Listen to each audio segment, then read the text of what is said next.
বন্ধু, কখনো কখনো আমাদের জীবনে এমন কঠিন সময় আসে যখন আমাদের বড় বড় সিদ্ধান্ত নিতে হয়।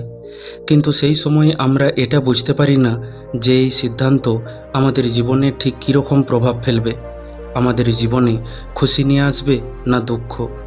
অনেকবার তো এমনও পরিস্থিতি আসে যখন আমরা বুঝতেই পারি না যে কী সিদ্ধান্ত নেওয়া যায় যেটা আমার জন্য ঠিক হবে। বন্ধু, যেমন একটি সঠিক সিদ্ধান্ত আমাদের জীবনে সুখ শান্তি নিয়ে আসতে পারে, ঠিক তেমনই একটি ভুল সিদ্ধান্ত আমাদের জীবনটাকে নরকও বানাতে পারে। তাই জীবনে সঠিক সিদ্ধান্ত নেওয়াটা খুবই দরকার। আজ এই ভিডিওতে আমরা জানব কিভাবে সঠিক সময়ে সঠিক সিদ্ধান্ত নিতে হয়। তাই ভিডিওটি খুবই গুরুত্বপূর্ণ হতে চলেছে। অবশ্যই ভিডিওটি শেষ পর্যন্ত দেখুন। অনেক দিন আগে একটি ছোট্ট রাজ্যে এক বৌদ্ধ ভিক্ষু থাকত। তার খ্যাতি সেই রাজ্যে দূর দূরান্ত পর্যন্ত ছড়িয়েছিল। এমনকি আশেপাশের রাজ্য থেকেও বহু মানুষ তাদের সমস্যা নিয়ে তার কাছে আসতো, আর সেই বৌদ্ধ ভিক্ষু সবার সমস্যার সমাধান করে দিত। তার কাছে যেন সব সমস্যার সমাধান ছিল। যখনই কোনো ব্যক্তি তার সমস্যা নিয়ে সেই বৌদ্ধ ভিক্ষুর কাছে যেত, তখন সবার প্রথমে বৌদ্ধ ভিক্ষু তার সমস্যাকে খুবই মনোযোগ সহকারে শুনত। তারপর খুবই যত্ন সহকারে সেই সমস্যার সমাধান খুঁজতে শুরু করত, যেন সেটা তার নিজের সমস্যা। সে কিছুক্ষণের জন্য নিজের চোখ বন্ধ করে নিত, তারপর অনেক চিন্তাভাবনার পর সেই সমস্যার সঠিক সমাধান বলতো। এতে করে অনেক মানুষ ভাবত তার কাছে কোনো দিব্য শক্তি আছে, অনেকে ভাবত তার কাছে দিব্য দৃষ্টি আছে, কেউ ভাবত তার সাথে হয়তো ঈশ্বরের কথা হয়। প্রথমে সে ঈশ্বরকে সমাধান জিজ্ঞাসা করে, তারপর সে আমাদের বলে। একদিন তো এক ব্যক্তি সেই বৌদ্ধ ভিক্ষুকে জিজ্ঞাসাই করে নিল যে আপনার কাছে কি কোনো অলৌকিক শক্তি আছে, কোনো দিব্য দৃষ্টি আছে, যার সাহায্যে আপনি যে কোনো সমস্যার সমাধান দেখতে পান। ব্যক্তিটির প্রশ্ন শুনে বৌদ্ধ ভিক্ষু কিছু না বলে শুধু জোরে জোরে হাসতে থাকে। সেই বৌদ্ধ ভিক্ষু যেই রাজ্যে থাকত, একবার সেই রাজ্যে এক আশ্চর্যজনক ঘটনা ঘটে। সেই রাজ্যের এক গ্রামে এক বৃদ্ধ মহিলা থাকত। তার আপনজন বলতে বিশেষ কেউ ছিল না, তাই সে একাই থাকত। তার কাছে থাকার বলতে কিছু জমি ছিল, যেখানে সে চাষবাস করে তার পেট চালাতো। একবার সেখান দিয়ে 4 বন্ধু পেরিয়ে যাচ্ছিল। তারা আলাদা আলাদা গ্রামে থাকত, কিন্তু একসাথে কাজ করার ফলে তারা বন্ধু হয়ে উঠেছিল। তারা অন্য গ্রামে কাজ করতে গিয়েছিল, আর সেখান থেকে টাকা পয়সা ইনকাম করে নিজের বাড়ি ফিরছিল। এখনকার মতো তখনকার দিনে এত যানবাহন ছিল না, তাই তারা পায়ে হেঁটেই যাত্রা করছিল। তারা তাদের টাকা পয়সা আলাদা আলাদা পুঁটলিতে করে নিয়ে যাচ্ছিল। তখনই তাদের মধ্যে একজন বলে, আমরা আমাদের টাকা পয়সা এইভাবে আলাদা আলাদা পুঁটলিতে রাখলে চুরি হওয়ার সম্ভাবনা বেড়ে যাবে। তার চেয়ে বরং আমরা আমাদের টাকা পয়সা একসাথে একটি পুঁটলিতে রাখি, তাতে চুরি হওয়ার সম্ভাবনা কমে যাবে। কারণ আমরা সবাই একটি পুঁটলির উপর ভালোভাবে লক্ষ্য নজর রাখতে পারবো। তাতে আমাদের ধন সুরক্ষিত থাকবে। যখন আমরা আমাদের গ্রামের কাছাকাছি চলে আসব, তখন আমরা নিজের নিজের টাকা পয়সা পুনরায় ভাগ করে নেব। বাকি 3 জনও তার কথা মেনে নিল, আর তারা তাদের সমস্ত টাকা পয়সা একটি পুঁটলিতেই রেখে দিল। তারপর তারা একসাথে তাদের গ্রামের উদ্দেশ্যে রওনা দিল। চলতে চলতে অনেকটা সময় পেরিয়ে গেল। কিছুক্ষণের মধ্যেই সন্ধে নেমে আসবে, তাই তারা আরও দ্রুত গতিতে চলতে লাগলো। কিছুক্ষণ চলার পর তারা একটা ঘর দেখতে পেল, যেখানে সেই বৃদ্ধ মহিলা একা থাকত। দেখতে দেখতে চারিদিকে অন্ধকার নেমে এলো, তাই সেই 4 জনের থাকার জন্য একটা আশ্রয়েরও দরকার হচ্ছিল। তাই তারা 4 জনে মিলে পরিকল্পনা করলো, আজ রাতটা আমাদের এখানেই থাকতে হবে। এই ভেবে তারা সেই ঘরের দিকে এগিয়ে গেল। তারা ঘরের সামনে গিয়ে দরজা ঠকঠক করলে সেই বৃদ্ধ মহিলা দরজা খুলে বাইরে বেরিয়ে আসে। তখন সেই 4 জনের মধ্যে একজন হাত জোড় করে বলে, আমরা আমাদের গ্রামে ফিরে যাচ্ছি, কিন্তু রাত হয়ে গেল, আর রাত্রিবেলায় কি করে সফর করব। তাই আপনার কাছে আমাদের অনুরোধ, আজকের রাতটা আমাদের এখানে থাকার অনুমতি দিন। কাল সকাল হলেই আমরা এখান থেকে চলে যাব। অনেকক্ষণ ভাবনা চিন্তা করার পর বৃদ্ধ মহিলা তাদের থাকার অনুমতি দিল। তারপর সেই বৃদ্ধ মহিলা তাদের জন্য খাবার বানালো এবং তাদের খেতে দিল। এরপর তারা তাদের টাকা পয়সার পুঁটলিটি বৃদ্ধ মহিলার হাতে দিয়ে বলে, মাতাজি, এই পুঁটলির ভেতরে আমাদের সারা বছরের কামাই রয়েছে। আমরা আমাদের সারা বছরের উপার্জন এর মধ্যে রেখেছি, আর এখন তা আপনার হাতে তুলে দিলাম, যাতে আমাদের উপার্জন করা টাকা পয়সা আপনার কাছে সুরক্ষিত থাকে। আপনাকে শুধু একটা কথা বলার ছিল, যে আমাদের চারজনের মধ্যে যদি কেউ একজন এই পুঁটুলি নিতে আসে তাহলে আপনি দেবেন না। যতক্ষণ না আমরা চারজন একসাথে এটা নিতে না আসছি ততক্ষণ আপনি পুঁটুলিটা কাউকে দেবেন না। বৃদ্ধ মহিলা বলে, ঠিক আছে বাবা, যখন তোমরা চারজন একসাথে আসবে তখনই আমি তোমাদের এই পুঁটুলিটি ফিরিয়ে দেব। এদিকে সেই চারজনও তাদের টাকা পয়সা বৃদ্ধ মহিলার কাছে রাখতে দিয়ে নিশ্চিন্ত হলো, আর তারপর তারা ঘুমিয়ে পড়ল। পরের দিন সকালবেলায় সেই চারজন আবার তাদের যাত্রা শুরু করার জন্য প্রস্তুত হচ্ছিল। সেই চারজনের মধ্যে একজন বদমাশ ছিল। সেই বদমাশ বন্ধুটা মনে মনে এটা প্ল্যানিং করে নিয়েছিল যে যে কোনো উপায়ে আমি ওই মহিলার থেকে পুঁটুলিটা হাতিয়ে নেব।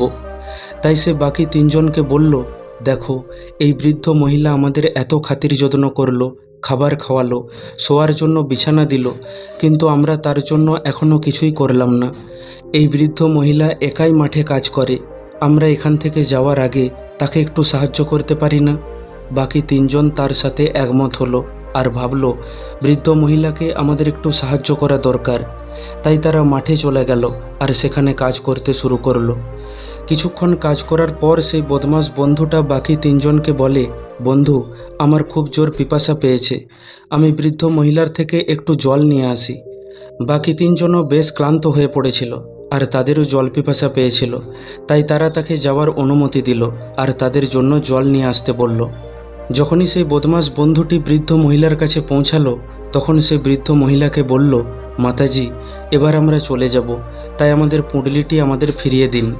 তখন বৃদ্ধ মহিলাটি বলে, না না, যতক্ষণ না তোমরা চারজন একসাথে আমার কাছে না আসবে ততক্ষণ আমি পুঁটুলিটি কাউকে দিতে পারবো না। আর তুমি তো বারণ করেছিলে যে আমরা চারজন একসাথে না থাকলে পুঁটুলিটি কাউকে না দিতে। তখনই সেই বদমাশ বন্ধুটি বাকি তিনজনের দিকে ইশারা করে বলে, ঠিক আছে, বাকিদেরকেও জিজ্ঞাসা করে নিচ্ছি। বদমাশ বন্ধুটির ইশারা যখন বাকি বন্ধুরা দেখে তখন তারা ভাবে আমাদের বন্ধু আমাদের জন্য জল আনার কথা বলছে বোধহয়, তাই আমাদের অনুমতি চাইছে। সেই জন্য তারা ইশারা করে বলে, ঠিক আছে, নিয়ে এসো। এইসব দেখে বৃদ্ধ মহিলা ভাবে সত্যি বোধহয় এরা এবার চলে যাবে, তাই তারা তাদের পুঁটুলি ফেরত চাইছে। সেই জন্য বৃদ্ধ মহিলা পুঁটুলিটি সেই বদমাশ বন্ধুটাকে দিয়ে দিল আর সে সেই পুঁটুলি নিয়ে পিছনের রাস্তা দিয়ে পালিয়ে গেল। বাকি তিন বন্ধু কিছুক্ষণ অপেক্ষা করার পর যখন তারা দেখল চতুর্থ বন্ধুটি এখনও আসছে না, তখন তারা বৃদ্ধ মহিলার কাছে এলো আর বলল, মাতাজি, আমাদের এক বন্ধু আপনার কাছে জল আনতে এসেছিল, সে কোথায় গেল? তার উত্তরে বৃদ্ধ মহিলা বলে, কি বলছো তোমরা? ও জল নিতে এসেছিল, কিন্তু সে যে আমাকে বলল তোমরা চারজনই নাকি এখনই বেরিয়ে পড়বে, তাই তোমরা তোমাদের পুঁটুলিটি চেয়ে পাঠিয়েছ। তখনই তিনজন আশ্চর্য হয়ে বৃদ্ধ মহিলাকে জিজ্ঞাসা করল, কিন্তু মাতাজি, আমরা কখন আপনাকে পুঁটুলি দিতে বললাম? তখন তো আমাদের জল পিপাসা পেয়েছিল, তাই আমরা ইশারা করে আপনাকে জল দিতে বলেছিলাম। বৃদ্ধ মহিলা তখন বলে, কিন্তু আমি তো ভাবলাম তোমরা পুঁটুলি দিতে বলছো, তাই আমি তাকে পুঁটুলিটি দিয়ে দিয়েছি, আর এতক্ষণে সে নিশ্চয় পুঁটুলি নিয়ে পালিয়েও গেছে। এই কথা শুনে সেই তিনজন মাথা ধরে বসে পড়ল আর বলতে লাগলো, মাতাজি, আমাদের সারা বছরের কামাই সে একা নিয়ে চলে গেছে। আমরা তো আপনাকে বলেছিলাম যে আমরা চারজন একসাথে না এলে আপনি কাউকে পুঁটুলি দেবেন না, তাহলে আপনি কেন এরকম করলেন? এটা তো আপনার ভুল। আমরা আমাদের পুঁটুলি এই জন্য আপনাকে রাখতে দিয়েছিলাম যাতে সেটা সুরক্ষিত থাকে, কিন্তু আপনি এমন একজনের হাতে আমাদের পুঁটুলি তুলে দিয়েছেন যে আমাদের সমস্ত টাকা পয়সা নিয়ে পালিয়ে গেছে। আমরা তো এটা সহ্য করব না। আমরা রাজার কাছে যাব আর আপনার নামে অভিযোগ করব, ন্যায় বিচার চাইব। এই বলে তিন বন্ধু রেগে মেগে রাজার কাছে যায় আর তাদের সমস্ত অভিযোগ রাজাকে শোনায়। রাজা তাদের কথা শুনে সেই বৃদ্ধ মহিলাকে রাজদরবারে হাজির করতে বলে। রাজার আদেশ শুনে রাজার সৈনিক বৃদ্ধ মহিলাকে রাজদরবারে হাজির করে। রাজা সেই মহিলাকে বলে, তুমি ভুল করেছো, একজনের হাতে পুঁটুলি তুলে দেয়া তোমার উচিত হয়নি। তার উপর যখন তারা আগে থেকেই তোমাকে এটা বলে রেখেছিল যে যতক্ষণ না তারা চারজন একসাথে পুঁটুলি নিতে না আসছে ততক্ষণ তুমি পুঁটুলিটি কাউকে দেবে না। এটা তোমারই ভুল, তাই তোমাকেই এদের ক্ষতিপূরণ দিতে হবে, তোমাকেই এদের সমস্ত টাকা পয়সা ফিরিয়ে দিতে হবে। রাজার এই আদেশ শুনে বৃদ্ধ মহিলা কাঁদতে শুরু করে আর রাজার কাছে সুবিচারের জন্য আবেদন করতে থাকে। মহিলাটি বলে, হে রাজন, আমি এক বৃদ্ধ মহিলা, আমার কাছে এত টাকা পয়সা নেই, তাছাড়া আমার ঘরে টাকা কামানোর আর কেউ নেই, আমি একা মানুষ, বয়স হয়েছে, আমি কোথা থেকে এতগুলো টাকা ফেরত দেব? আমার উপর কৃপা করুন। কিন্তু রাজা মহিলার কোনো কথাই শুনল না। তাই বৃদ্ধ মহিলা কাঁদতে কাঁদতে নিজের ঘরের দিকে যেতে লাগলো আর ভাবতে লাগলো, এত টাকা আমি কোথায় পাবো? আর কি করি বা তাদের টাকা ফেরত দেব? এখন আমি কি করি, কোথায় যাই? আমি যদি তাদের টাকা ফেরত না দিতে পারি তাহলে রাজা আমায় ফাঁসি দিয়ে দেবে। এখন মনে হচ্ছে তাদের আশ্রয় দেওয়াটাই আমার ভুল হয়েছিল। এইসব ভাবতে ভাবতে বৃদ্ধ মহিলা নিজের ঘরের দিকে যাচ্ছিল। তখনই তার সাথে সেই বৌদ্ধ ভিক্ষুর সাক্ষাৎ হলো, যিনি খুব সহজেই যে কোনো সমস্যার সমাধান করে দিতেন। বৃদ্ধ মহিলাকে দেখে বৌদ্ধ ভিক্ষু বলে, কি হয়েছে আপনার? আপনাকে এত চিন্তিত লাগছে কেন? বৃদ্ধ মহিলা তখন সমস্ত কথা বৌদ্ধ ভিক্ষুকে খুলে বলে। সে বলে, ভুল আমারই হয়েছে। তারা আমাকে বলেছিল যে আমরা চারজন একসাথে না এলে পুঁটলি কাউকে না দিতে।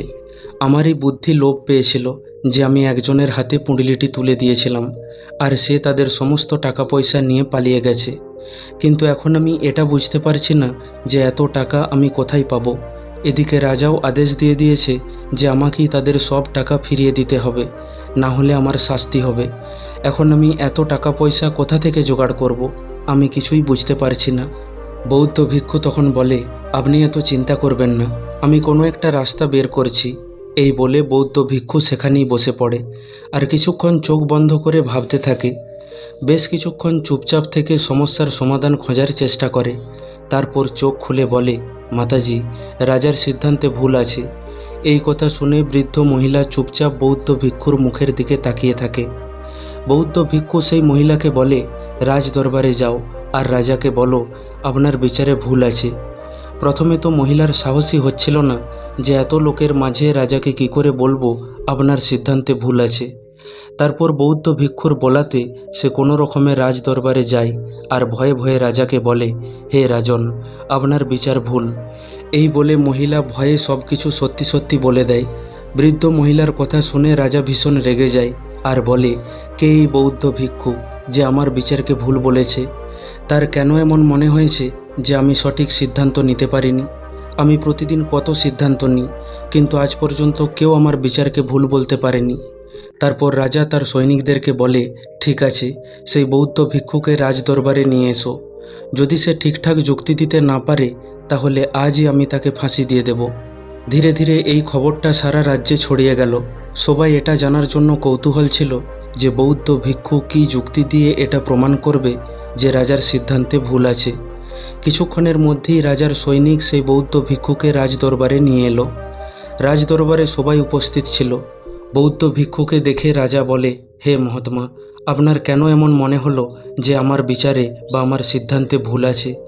এই বৃদ্ধ মহিলা এদের কথা দিয়েছিল যে পুঁটলি একমাত্র চারজনের উপস্থিতিতেই ফিরিয়ে দেবে, কিন্তু সে একজনকেই টাকা পয়সার পুঁটলি দিয়ে দিয়েছে।